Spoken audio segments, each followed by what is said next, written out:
Hi, Narelle here from Food Sale Love. Well, it's Mother's Day in Australia coming up, and this will sadly be my very first Mother's Day without one.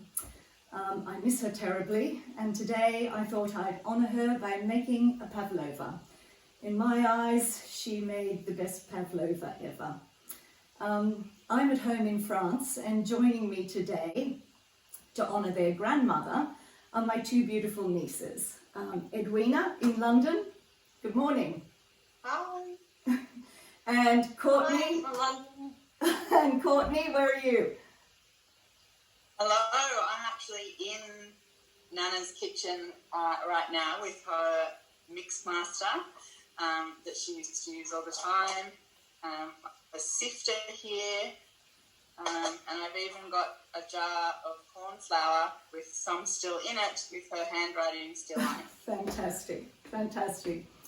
Okay, well, also this is going to be Courtney's first Mother's Day as a mother, so congratulations, Courtney. That's really exciting. Thank you. Okay, girls. Well, that mix master certainly has some history, so let's get it going. All right, turn your ovens on. 160, 165 for an ordinary oven. For me, with a convection oven, it'll be 140 degrees. And then we'll start.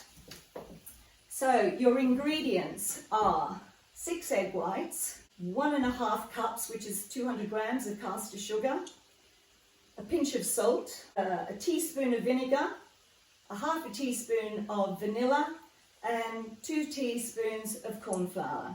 Okay? You ready to go, girls? Yep, got it. Okay, let's do it. I'm using a mix master. Edwina, what are you using in London there? My kitchen's not as fancy as yours, so I have a hand whisk. Perfect. An electric hand whisk. That's perfect. Okay, let's do it. So, I know, Mum, you're on our shoulders, so wish us luck.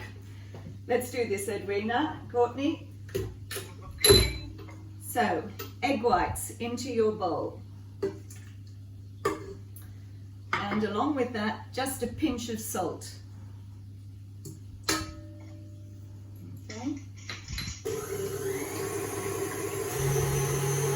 Get whiskey. You're using a hand heater, it might take a little bit longer than me, but just get going. That's it. Yeah, high. Now we don't need to add any sugar to this until you've got the egg whites already starting to peak.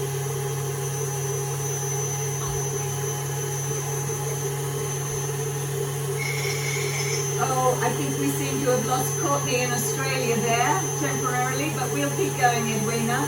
Hopefully she'll come back and join us. As a new mum, anything can happen. All right, I'm gradually going to start adding the sugar, just 1 spoon at a time.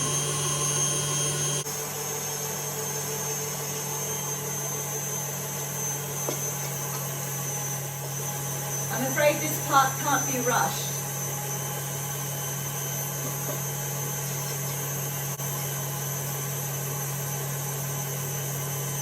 Just a little at a time, that's it. Okay. Can you see it starting to peak? Is it really starting to thicken and get glossy?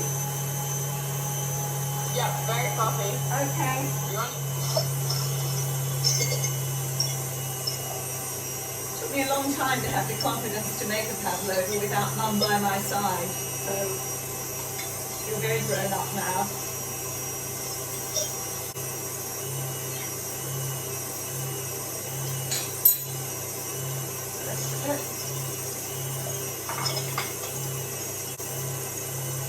Alright, I'm going to stop mine.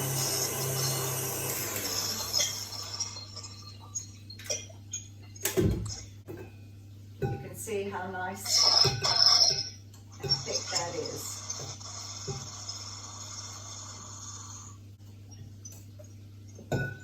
How's yours looking there? You need a little more? Is it peaking, Edwina? Is it coming? Pardon? Is it coming to a peak? Almost. Okay, no, you need to keep yours going. It's a bit runny. Still a bit runny. Needs to peak. Okay. Next, we're going to by hand, not in the machine, add our vinegar, our vanilla, and then fold gently in the corn flour. For some reason, my mother insisted on sieving the corn flour 3 times. Not once, not twice, 3 times. So I'm going to stick with whatever she's told me. Well, I think if you girls make 1 pavlova each, just a single pavlova, I think what I'll do is make some individual pavlovas and just show you the difference. And of course then we decorate it with whipped cream and fruit of your choice. In Australia you'd probably throw in some passion fruit and whatever fruits are in season, and I'm going to be using berries today, mixed berries.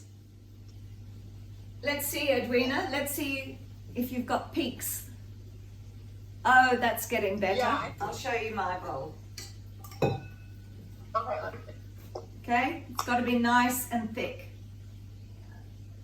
Okay, is it like that? Yeah, it's pretty thick. Okay, all right. Shall we move on? So put your whisk Yeah, on I'm just now. imagining Nana doing this with a hand whisk. Like, I know. And that hand whisk has so many memories for me. That hand whisk, you're right. I mean, in the old days, of course, she didn't have an electric mix master at all. She used to use a hand whisk. And yeah, amazing. Anyway, so we're going to move on and now fold in the vinegar, the vanilla, and the corn flour. Just fold that all in together. Now, on a dish, a tray, an oven-proof tray, I've got some baking paper. And I know some people draw a circle and try and keep within it. Mum always did it free form, so we're going free form, okay? And you're going to do 1, but I'm going to do, you can do 6 or 8 with this mixture. Let's see how we go.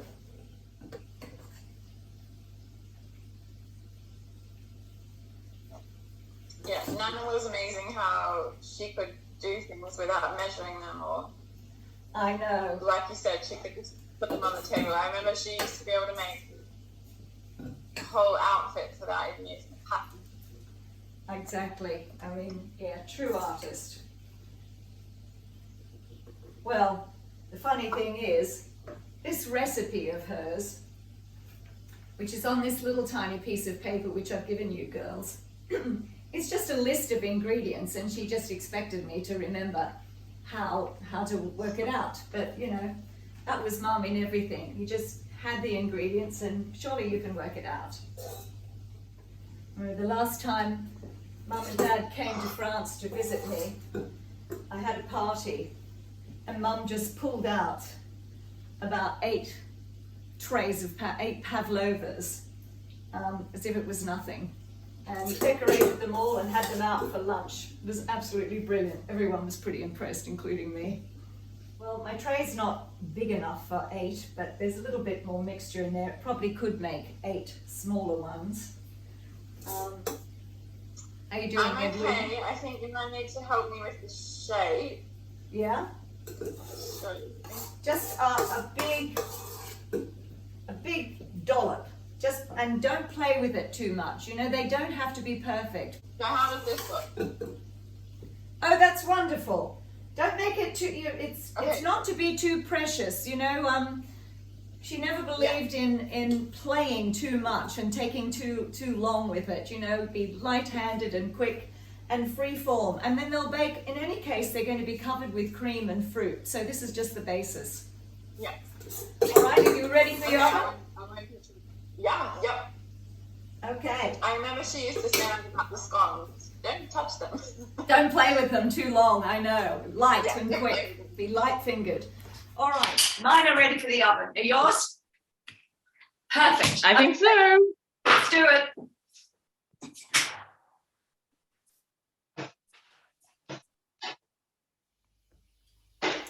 Okay, for those who are making the little mini pavlovas, after half an hour, it's time to turn them down. So I'm turning mine down to 90 degrees convection oven, so about 110 for an ordinary oven.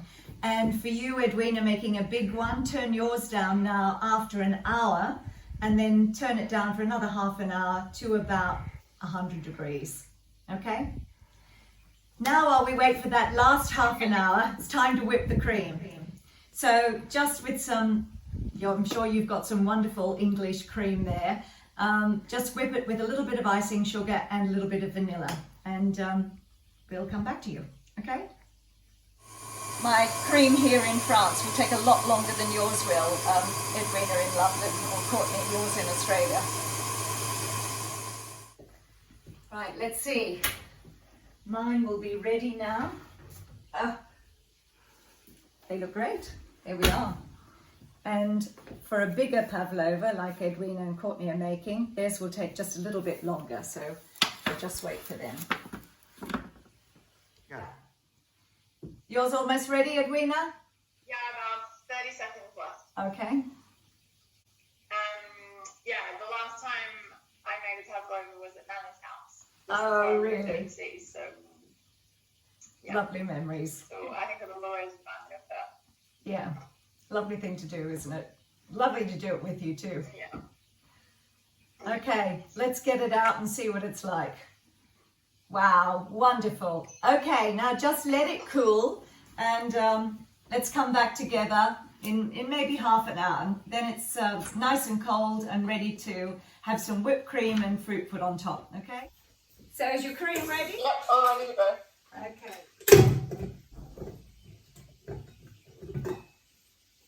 Right, let's decorate. Cream on top.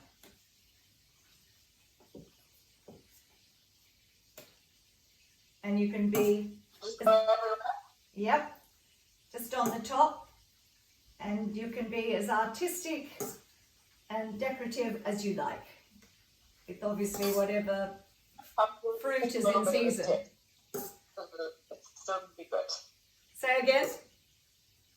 My pavlova took a little bit of a dip for the last few minutes in the oven. Look, if it cracks or dips, it doesn't really matter because the cream hides a multitude of sins. I'm going to go with some blueberries, some raspberries.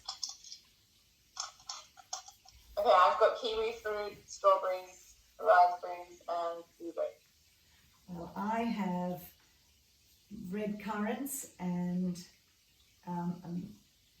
black currants, blackberries, raspberries, and I think I've even got a little sprig of these red currants now, but you can see my cream is taking a little dive with a little mint, whatever's in season, and a little dusting of icing sugar on the top.